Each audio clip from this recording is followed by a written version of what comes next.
Most believers think the rapture will strike like a lightning bolt, random, unpredictable, unknowable.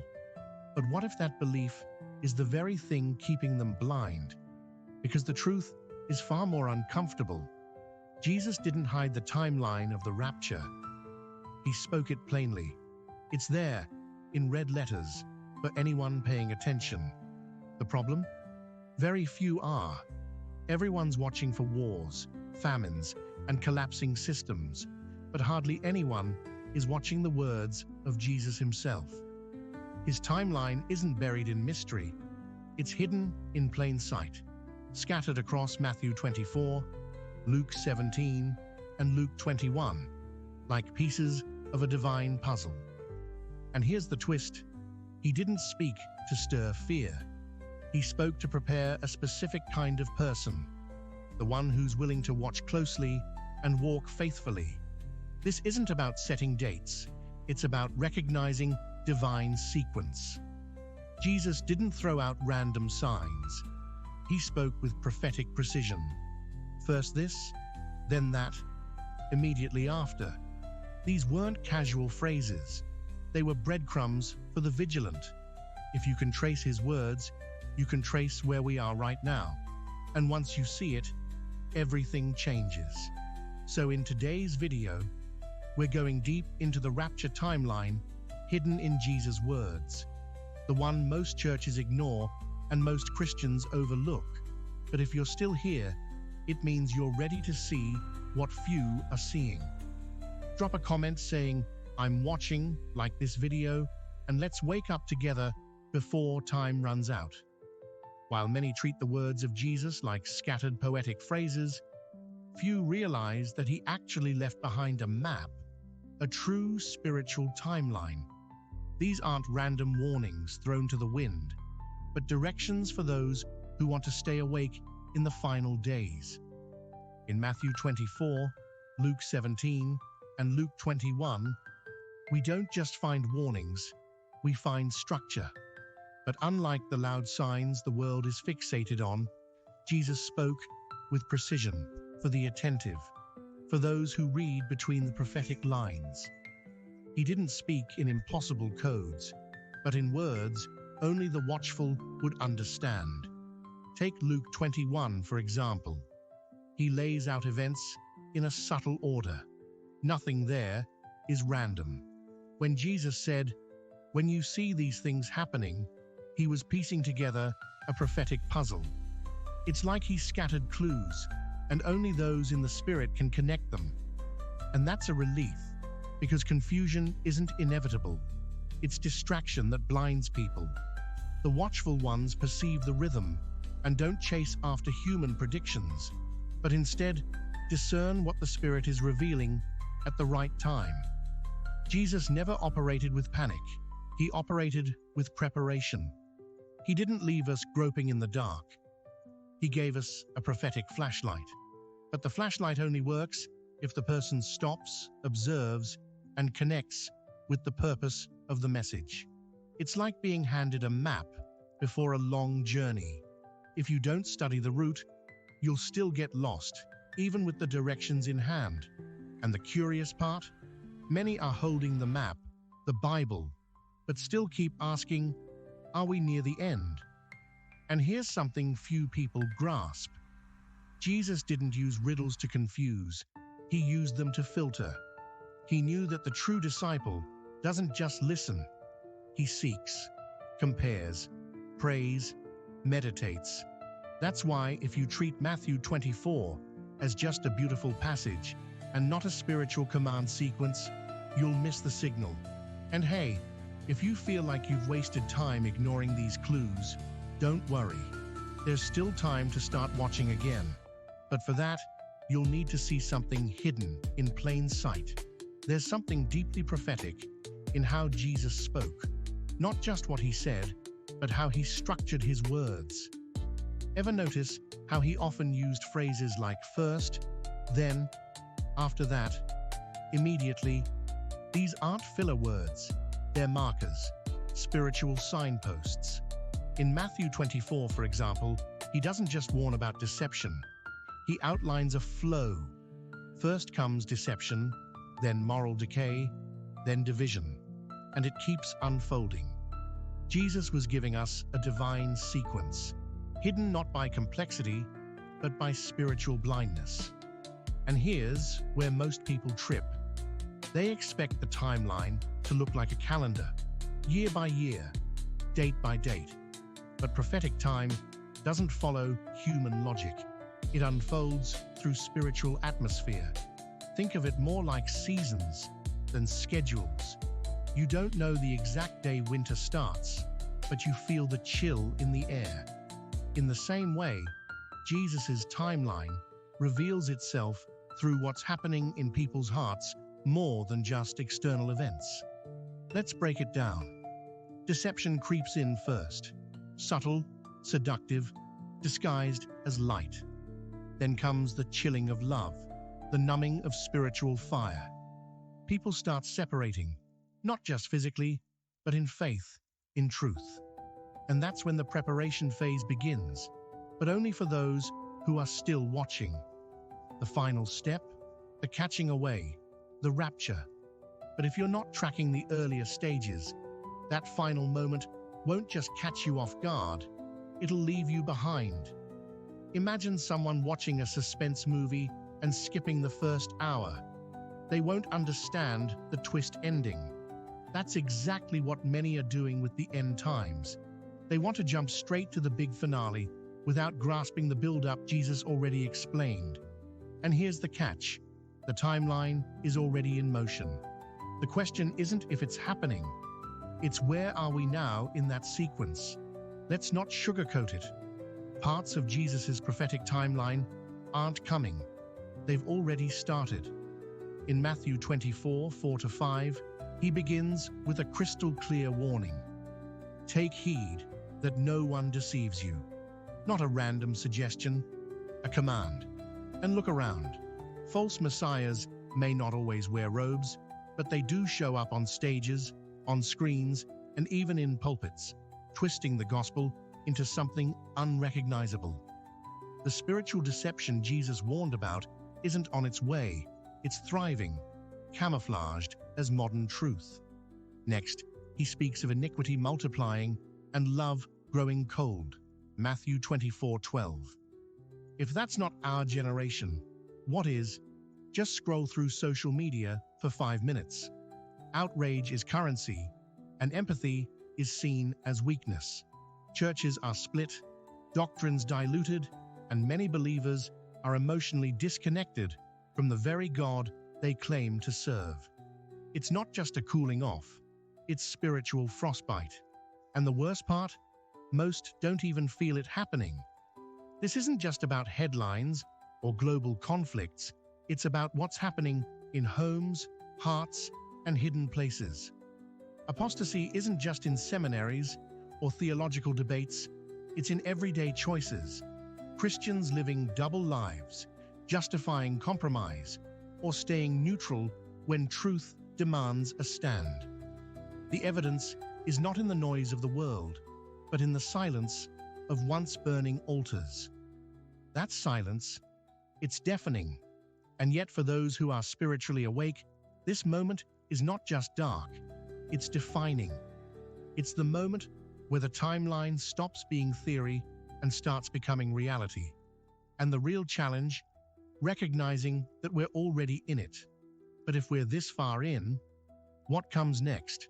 One of the most dangerous misconceptions about the end times is thinking it'll all hit at once, like a sudden explosion out of nowhere.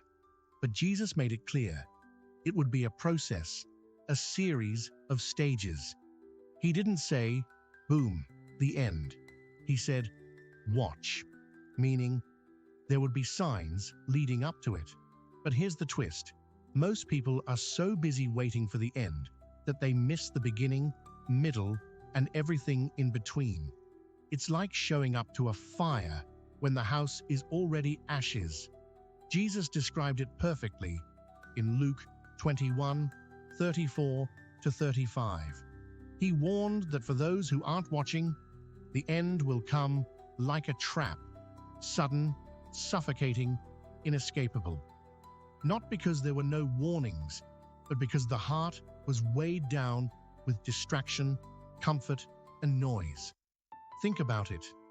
How many people live spiritually asleep, lulled by entertainment, routine, or even religious routine? And then they say, "I didn't see this coming." But Jesus told us how it would come. Whoever doesn't see the order, as one could say, is already behind on heaven's clock. That line hits hard because it's true. If you're only reacting to crises, you're already late. The timeline wasn't given, so we could speculate about dates, but so we wouldn't be deceived by delays. God's rhythm isn't loud, but it's consistent, and every stage we ignore pushes us further into spiritual fog, where clarity becomes almost impossible. This isn't fear-mongering, it's a wake-up call. The same way people set alarms for meetings and flights, Jesus told us to set our spiritual alertness, because missing a plane costs time, but missing this timeline costs eternity. And if most are already caught in the trap of distraction, then where exactly are we right now on God's prophetic clock? So, where are we now in this divine timeline? We're not at the beginning, that's for sure. The deception phase isn't coming. It's already mainstream. It's in music, media, education, even within churches. What was once hidden in the shadows now parades in the light, celebrated and normalized. And while most are distracted by politics or economics, the real shift is spiritual. There's a quiet division happening, hearts being separated, not by denominations, but by devotion. Right now, we're living in the phase of spiritual division. Some are waking up, becoming more sensitive to God's voice, while others are drifting, some without even realizing it. The line is being drawn, not on paper, but in the soul. You see it in conversations, choices, and priorities. One person is burning with conviction, the other laughs it off. It's not just differences in opinion, it's prophetic alignment in action, and it's intensifying. The watchful ones, though fewer, are rising. These are the ones who aren't content with surface-level faith. They're fasting, praying, repenting, not for show, but because they feel something coming. There's an urgency in their spirit that they can't explain, only obey. They're not waiting for a trumpet. They're living like they can hear it already in the distance. And that kind of posture, that's not random. It's prophetic evidence that we're deep in the final phases. So no, we're not early in the story. We're living in the closing chapters. And if that's true, then the next move isn't about watching the sky. It's about aligning the heart. Because if we're truly near the final moment, what should we be doing right now to respond to where we are? Jesus didn't outline the prophetic timeline so we could debate theories or play Guess the Antichrist. His purpose was deeply personal. He gave the sequence so each person could measure their own spiritual condition. This isn't about knowing what the world will do. It's about knowing what you must do. The prophetic timeline is a divine invitation to self-examination, not to make you paranoid, but to pull you closer. Because every moment he described isn't just historical or global, it's personal. The deception, the cold love, the separation, it's all happening in hearts, not just in headlines. So here's the question. Where are you on that timeline? If you were brutally honest with yourself, would you say you're awake or just functioning? Are you spiritually sharp, or are you just coasting through church, prayers, and Bible verses like it's routine? Because the timeline reveals more than prophecy. It reveals posture. There are people right now sensing a shift, feeling a discomfort with superficial living. They're pulling away from distractions, losing interest in the noise, and craving deeper truth. That's not coincidence. That's a divine stirring. If you've felt it, don't ignore it. It's your spirit responding to the call. This is the moment to realign. Not tomorrow, now. Start with repentance, not as a punishment, but as a realignment of the soul. Jesus isn't looking for perfect people. He's looking for surrendered ones. Maybe it's time to set your alarm an hour earlier, not for work, but for worship. Maybe it's time to fast, not for a miracle, but for clarity. Maybe it's time to cut ties with relationships, habits, or thoughts that keep you anchored to apathy. The timeline doesn't wait for anyone, but it does respond to the ones who respond to God. So, take action. Pray deeply, worship sincerely, walk in holiness, intentionally. Because the rapture won't be a shock to the watchful. It'll be the confirmation of everything they've been sensing all along. The real tragedy won't be missing the signs, but missing the invitation behind them. Every stage Jesus revealed was a call to awaken, to prepare, to align. And if that's the case, then you've got to ask yourself, not if the timeline is real, but if your life is matching it. And if you're not sure where you stand, it's time to find out before the next stage unfolds. So now you've seen it. The timeline of the rapture wasn't left in the shadows. It was woven into the very words of Jesus, waiting for the watchful to notice. Stage by stage, he laid it out. And today, you've stepped into a truth that few dare to explore. But now comes the real test. What will you do with what you've just learned? Are you just going to nod and scroll? Or are you going to align your life with the season we're actually in? Because if the deception is already here, if the love has already grown cold, if the spiritual division is already unfolding, then waiting for more signs is a dangerous game. The time to respond is now. Repent, realign, reignite your altar. Because when that final trumpet sounds, there won't be a warning, just a separation. Let me ask you this. Where do you stand in this divine sequence? Are you living like a spectator or like someone truly awake? If this message shook you, let it change you. Write in the comments, "I'm watching," and declare it in faith. Let others see your stand, and maybe, just maybe, your wake-up call will become theirs too. And don't stop here. Subscribe to the channel, turn on notifications, and stay connected. We're uncovering the truths most won't preach. And if you're still reading this, it means you were meant to see it. Let's keep walking this timeline together. The end isn't coming, it's already unfolding.